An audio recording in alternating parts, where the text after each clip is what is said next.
कोई बहुत बड़े लेवल पे कोई डिजास्टर, कुदरती आफात, जलजला, समुद्री जंग, सुनामी का जो मुल्क समंदरों के पास है या कुछ ऐसी जगह है वो सब पानी में खत्म हो जाएंगे। लोगों को शौक है दज्जाल से मुलाकात करने की। इनको दज्जाल से मिलवा दो भाई, जो मिल लो दज्जाल से मिल लो भाई जाके। जहाँ आग लगी हुई है वहाँ पेट्रोल फेंक दो, वो तो और भड़क जाएगी, बिल्कुल भड़क जाएगी।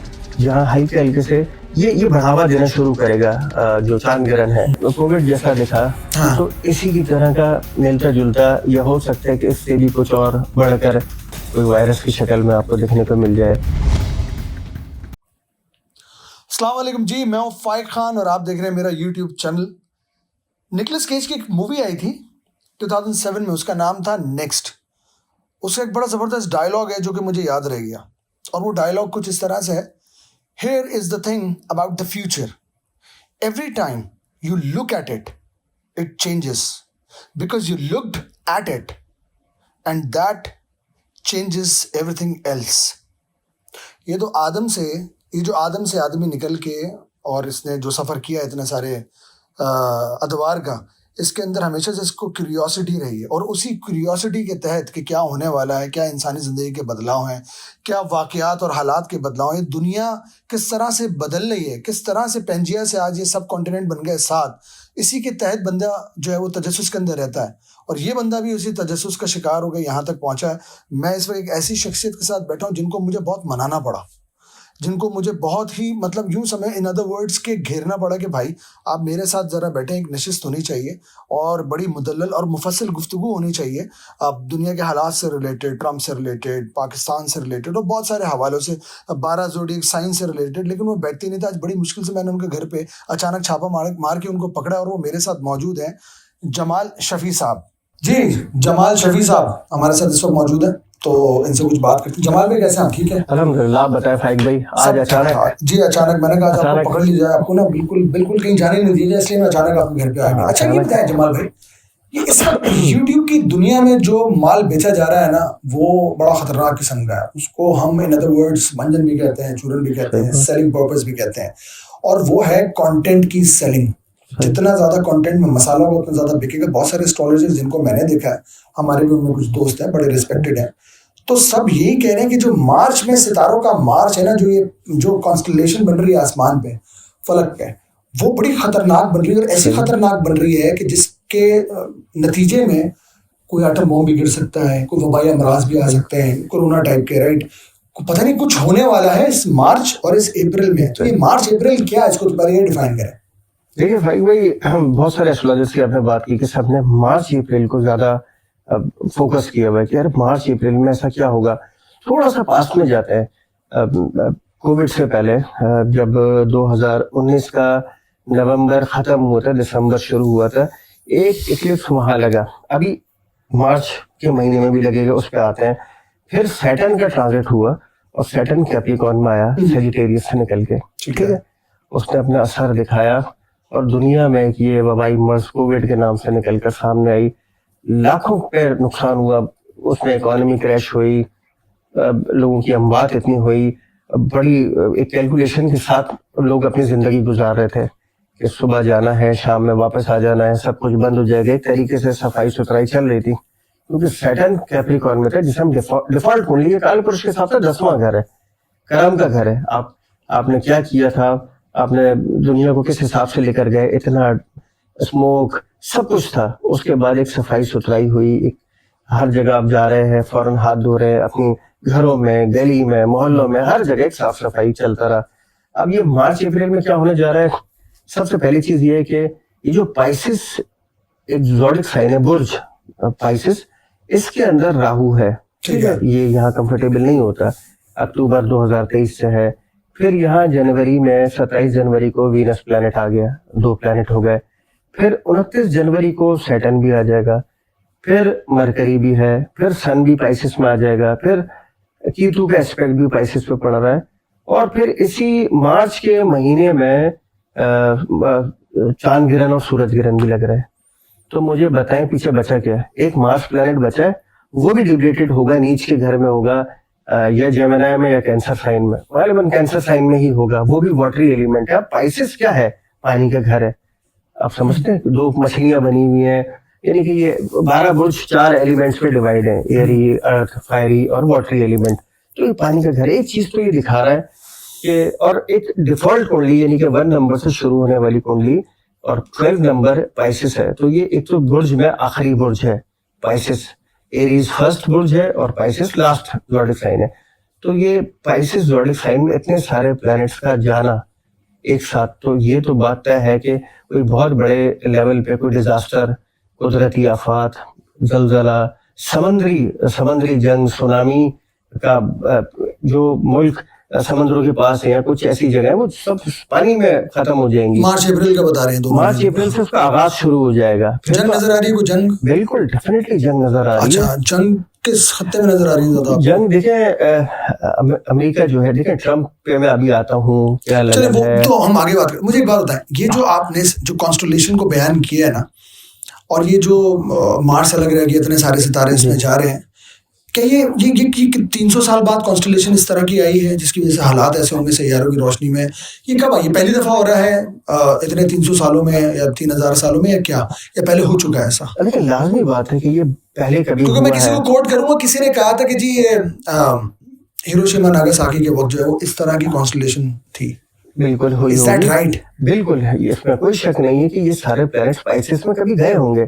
लेकिन इतने सारे प्लैनेट्स का एक वक्त पे, देखिए सन भी पाइसेस में, मरकरी भी, ठीक है सैटर्न पाइसेस में जाता है, 30 साल बाद 27 साल बाद जाता है, हाँ। सन चला गया, छोटे प्लैनेट्स भी चले गए। क्या राहु भी पाइसेस में होगा? ये बड़ा रेयर एक वो होने जाएगा कि ये इवेंट, ऐसा नहीं है कि आप ये कह लें कि 50 साल में दूसरी बार हो रहा है, 60 साल में, ये कभी ना कभी बिल्कुल हुआ है, ये बड़ा रेयर है।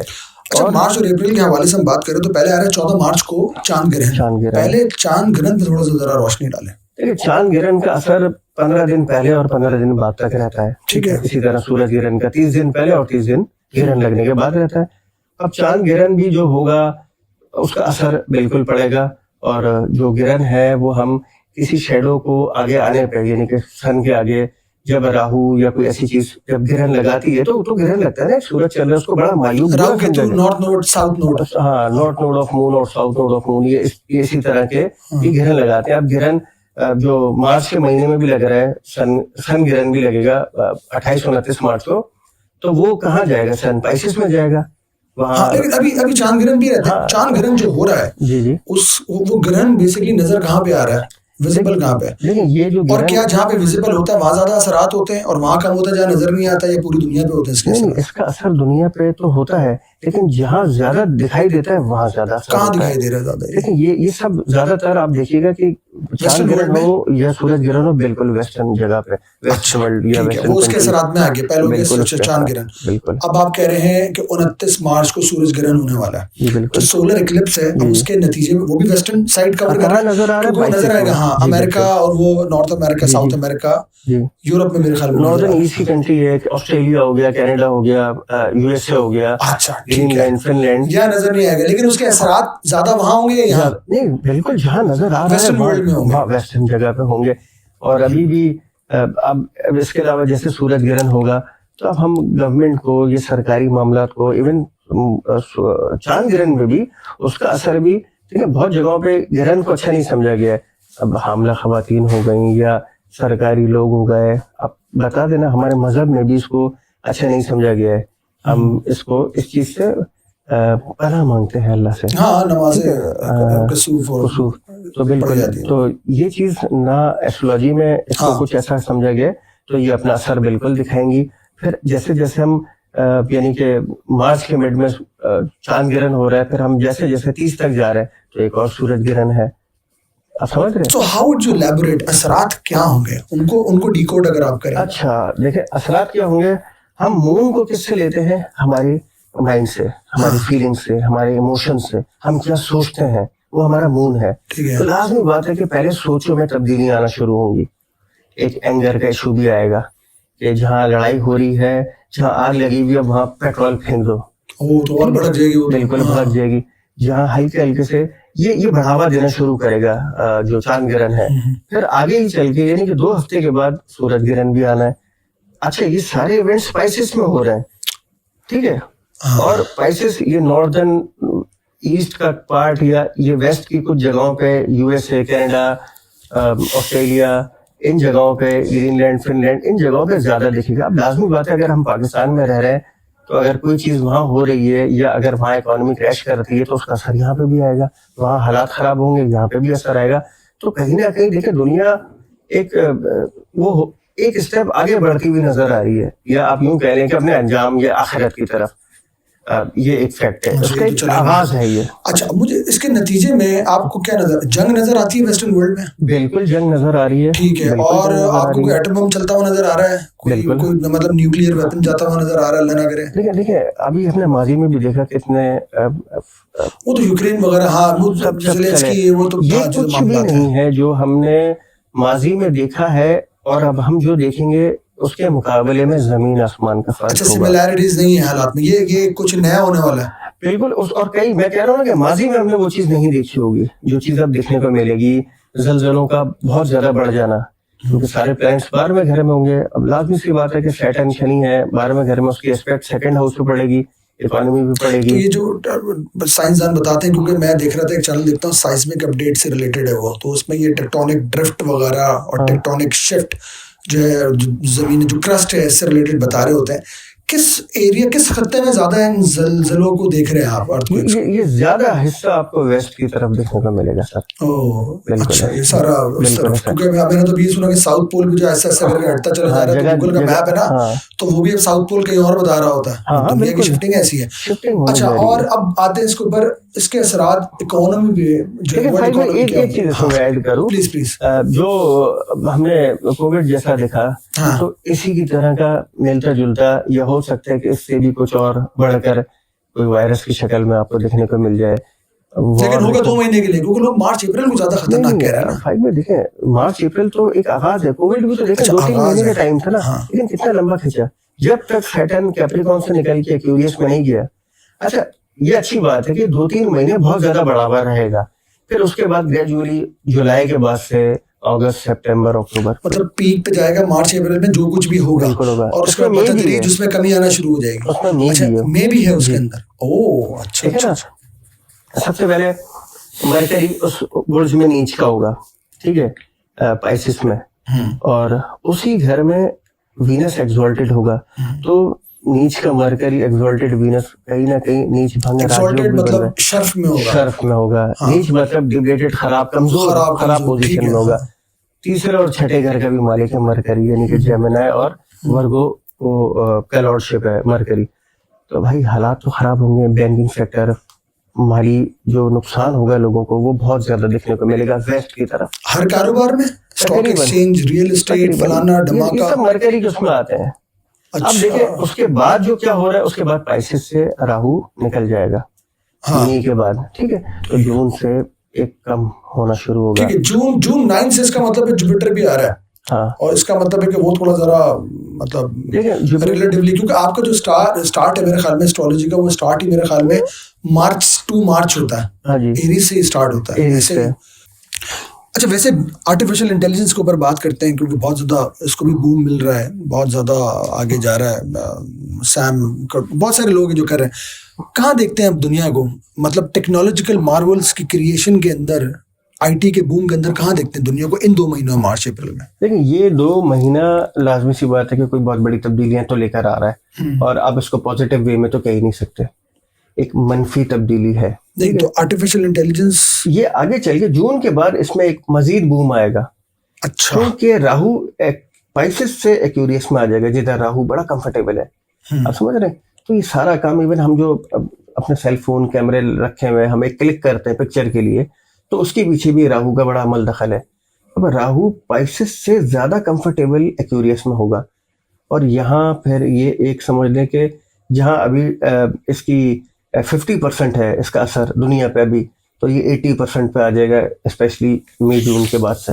अच्छा, मुझे एक बात बताएं सारी बातों से हटके, जब आप एस्ट्रोनॉमी और फिजिक्स को साथ मिलाते हैं तो बनती है एस्ट्रोफिजिक्स, राइट? और वो लोग फिर फल्कियात और सारे मुशाहिदात कर रहे होते हैं, जैसे कि एस्ट्रॉइड भी आने वाले अगले साल। फिर आ जाए आप सिर्फ और सिर्फ एस्ट्रोलॉजी के ऊपर, आप सितारों को आप पढ़ते हैं, रीडिंग्स देते हैं। यार एक होता है रीडिंग देना और एक होता है प्रेडिक्ट कर देना। यार क्या मतलब दज्जाल आ रहा है इस वक्त? देखिए फाइक भाई, ये तो इस तरह की मैंने भी बहुत सारी चीजें सुनी, कोई दज्जाल या इस तरह की कयामत। और देखिए इस वक्त तो ये तो सिर्फ अल्लाह को इल्म है, ठीक है, ये हाँ, एक क्योंकि हकीकत बात देखिए है। एक हदीस और एक तारीखी मालूमात है। हाँ कंपैरेटिवली हदीस को ज्यादा वैल्यू हासिल है तारीखी मालूमात से। बेशक। ठीक है, अब हदीस के हिसाब से तो आपको वैसे ही 500 साल से इस तरह के हालात दिख रहे हैं, लेकिन ये जो प्रिडिक्शंस कर रहे हैं लोग कि इमाम महदी अलैहिस्सलाम जो है वो दिख जाएंगे और फिर वो बनो तमीम उनको रिकग्नाइज करेगी खाने काबा में, और फिर वो so on and so fourth जो चीजें होंगी, वो कैसे लोग कर लेते हैं? ये क्या है, नज़ुल ईसा हो रहा है क्या मस्जिद अमवी पे देखिए दमिश्क में? देखिए फाइक भाई, एक चीज पता है क्या, ये चीज ऐसी है कि इसमें मैं भी वीडियोस देख रहा होता हूँ इस तरह की, आप भी देख रहे हैं, लोग भी देखते हैं इस तरह की चीजें। अब ये अब से नहीं चल रहा है, ये खास तौर पे जो कोविड के बाद से इस तरह की वीडियोस बहुत आ रही हैं। मुझे बताया ना नहीं, मैं आपसे 2012 बात में। काट रहा हूँ, जब रमजान आते हैं ना तो हमारे जितने भी व्यूअर्स हैं, आप किसी भी पे थंबनेल लगा दें हाँ। कि ईसा अलैहिस्सलाम आने वाले हैं या दज्जाल आने वाले हैं, सबसे ज्यादा थंबनेल के ऊपर जो क्लिक बेट होगा ना वो होगा दज्जाल की वीडियो। लोगों को शौक है दज्जाल से मुलाकात करने की, इनको दज्जाल से मिलवा दो भाई, जाओ मिल लो, दज्जाल से मिल लो भाई जाके। हाँ, देखिए इसमें तो कोई शक नहीं है ना कि ये हजरत ईसा अलैहिस्सलाम का आना और इमाम मेहदी अलैहिस्सलाम, मतलब ये सारी चीजें मतलब होनी ये है। चूरन है, ये मंजर नहीं है। होनी है, मगर कब होनी है ये अल्लाह को मालूम है। मगर हाँ, जो एक अहादीस में निशानियां हैं, वो हम ये कह सकते हैं कि कुर्ब क़यामत, आप ये कह सकते हैं कि जी ठीक है, सारी चीजों को अगर जोड़ के कुर्ब क़यामत तो मिलेनियम से चल रहा है ना, चल रहा है। इन 2 डेकेड्स, हाँ, 2 बिल्कुल डेकेड्स ऐसे हो ही गए, है। 20 साल हो चुके हैं, हाँ, तो ये लेकिन चलता अब ही ये रहेगा। कह लें कि हर साल नया साल शुरू हो, ये कयामत आ रही है। ये अब रमजानों में आपने जो कहा है ना कि रमजानों में ये चीज ज्यादा बिकती है। हाँ, तो मतलब ये ये आखिरी रमजान है। नहीं ऐसा नहीं, ऐसा नहीं है। हाँ, ये आखिरी मार्च है, ये आखिरी साल है। नहीं ऐसा कुछ नहीं है। 2025 अदद के हिसाब से। अच्छा पूरी भाई, दुनिया के सॉरी, लिए मैं एक बात आपसे करूंगा। आपने 2012 के बारे में सुना था, अगर आपको याद हो? बहुत सुना था, मूवी भी था। आई थी उसके ऊपर, तो मूवी भी आई थी, जॉन क्यूसैक था उसमें, बिल्कुल। और वो तबाही थी फुल टाइम। तबाही वो खत्म हो रहा है, फारिग दुनिया। बाकायदा बड़े बड़े मैं उस वक्त ये टेलीविजन सोच पे। रहा होता था कि यार मेरी शादी कैसे होगी, 2012 में शादी करना तो बड़ा। तो आप मुझे बताएं, इस तरह के ये कई सालों बाद एक चीज निकल कर सामने आ जाती है। लेकिन हाँ, एक चीज जरूरी है बताना कि ये जो प्लैनेट्स का अलाइनमेंट है, या आप यूं कह लें कि कॉन्स्टलेशन में इतनी बड़ी तब्दीलियां नजर आ रही हैं। सैटर्न, राहु, इन दोनों का कंजक्शन अच्छा नहीं है। सैटर्न और सन का एक साथ बैठना ये पितृदोष लगाता है। सैटर्न और राहु का कंजक्शन ये अच्छा नहीं है। मरकरी का पाइसेस में जाना ये अच्छा नहीं है। तो ये सारी नेगेटिविटीज तो हैं और ये दिखेंगी। गजा अवध हो रही है फिल वक्त फौरी तौर पे तो देखें, मैं कहूंगा कि अच्छा, ऐसा इंडिया, कुछ चल होने हम वाला है। इंटरनेशनली इस वक्त देख रहे हैं ना इंडिया के मामलात का, यार नरेंद्र मोदी। देखिए इंडिया के हालात, इंडिया की जो लगन है वो बेसिकली टॉरस लगन है, ठीक है। और इंडिया के जायचे में ये सारे प्लैनेट्स का 11th हाउस पे जाना, फिर उसके बाद 12वें घर पे जाना, डेफिनेटली इंडिया पे बिल्कुल इसका बड़ा मनफी असर पड़ता हुआ दिखेगा आने वाले टाइम में। मतलब उनकी पॉलिटिक्स के अंदर दिख रहा है, इकोनॉमी में दिख रहा है, इकोनॉमी में दिख उनकी रहा है, ग्रोथ, उनकी स्टेबिलिटी में दिख रहा है, किसमें दिख रहा है? लास्ट में बात इकोनॉमी में दिख रहा है, क्योंकि आगे ये 12वें घर की तरफ जाएंगे। जितने इंडियंस दूसरे कंट्रीज में बैठे हुए हैं, अचानक से कोई ऐसा इवेंट होगा, वो सारे अपने मुल्क में आना शुरू हो जाएंगे।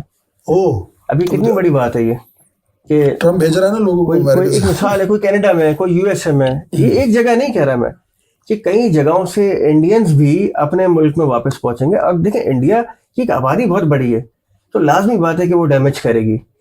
अब हम पाकिस्तान को देखें या हम कोई और छोटे मुल्कों को देखें, लेकिन इंडिया 1 अरब 40 करोड़ की आबादी है, ऐसा ही है। ऐसा ही है। और उसमें मतलब लाखों लोग अपने रोजगार के लिए दूसरे कंट्रीज में गए हुए हैं। अगर कोई इवेंट होता है कोई, तो वो सारे भागकर वापस आएंगे। मोदी जा रहा है इस साल, मोदी जा रहा है घर। बिल्कुल, मोदी ये अपनी टर्म पूरी नहीं करेगा, ये मैं आपके शो पे ही कह रहा हूँ। सर ये सोच ले, बिल्कुल सर लग गई, बिल्कुल लग गई। ये मोदी अपनी मुद्दत ये पूरी करता हुआ मुझे नहीं नजर आ रहा इस साल 2025 में। अच्छा, मतलब अपनी अच्छा, मुद्दत। अब आखिरी सवाल है मेरा, बड़ी बड़ी शख्सियात में से किसी को, मतलब you know what I mean, हम देखिए, जाता हुआ देख रहे हैं। देखिए मैंने 2024 में भी कहा था हाँ, कि 8 नंबर का साल था, ठीक है। और जो सैटर्न जिसको रूल करता है, उसमें मैंने बड़े सियासी लोगों के लिए कहा था। इवन मैंने प्लेन क्रैश से भी एक हादसा कहा था, आज भी मेरे यूट्यूब चैनल पे है। ईरान के प्रेसिडेंट का हुआ, फिर आहिस्ता आहिस्ता करके चीज़ें दिखी, इस्माइल हानिया, फिर इस तरह बांग्लादेश की प्राइम मिनिस्टर हटी, जो बाइडेन ने पहले ही अनाउंस कर दिया था। तो ये सारी चीज़ें वक्त के साथ साथ चली। अब है 2025, 9 नंबर का साल है, मंगल यानी कि मार्स प्लैनेट रूल करता है। स्टार्ट में हमने देखा आग लगी यूएस में, वो एक ट्रेलर कुदरत ने आपको दिखाया, लॉस एंजलिस में। बिल्कुल ये आग लगी। कि अभी ये पूरे साल की शुरुआत एक आग से दिखी। आग कह कि मंगल का है, मार्स का रेड प्लेनेट है, बिल्कुल उसी तरह की आग दिखी आपको। अब ये शुरुआती समझने वाले के लिए साइंस होते हैं, इशारे होते हैं कि हम किस डगर पे अब शुरुआत हो गई। अमेरिका में ही लगी, और अभी मैंने अमेरिका के लिए ही आपको कहा है कि ऐसे फैसले लेगा डोनाल्ड ट्रंप, ऐसे डिसीशंस लेगा कि 12वें घर में मंगल चला जाएगा, वो भी कैंसर। इसकी लियो लगन है डोनाल्ड ट्रंप की, इसके जायचे में 12वें घर में मंगल का जाना इससे रॉन्ग डिसीजन करवाएगा। इसके अपने लिए, अपनी हेल्थ के लिए ये कोई ऐसी चीज हो सकती है, स्पेशली मार्च, अप्रैल और मई में 6 जून तक, कि डोनाल्ड ट्रंप गलत फैसले भी लेगा और कोई ना कोई, ऐसा कहना नहीं चाहिए, कोई ना कोई ऐसा इंसिडेंट इसके साथ होता हुआ भी नजर आ रहा है। हाँ, अपनी चलो हेल्थ वो का भी सारा ट्रम्प का कंटेंट जाएगा, मैं इसको एंड कर रहा हूँ यहाँ पे, यहाँ तक सही है मेरा ख्याल। बेहतरीन है, बेहतरीन। ठीक है जमाल भाई, बहुत अच्छा लगा आपसे गुफ्तगू करके, और ये Thank you. जितनी भी यूट्यूब के लोग हैं उनके लिए भी काफ़ी ये मुफीद होगा, एक्नॉलेजमेंट होगी, और इस नॉलेज के हिसाब से अगर देखा जाए तो नाजरीन इंशाअल्लाह ताला नेक्स्ट वीडियो में आपसे मुलाकात होगी। और जमाल भाई के साथ हमने जो सेशन है वो आगे भी लगाते रहेंगे, और बहुत सारा कंटेंट आपको मुहैया करते रहेंगे। मेरे चैनल को लाइक करना है, सब्सक्राइब करना है, वीडियो को शेयर करना है, और ये जो घंटी का निशान है, अल्लाह का वास्ता इसको दबा दो, ताकि जो भी नेक्स्ट वीडियो आए ना वो आप लोगों तक पहुंच सके और आप लोग उसको एंजॉय कर सके। Thank you.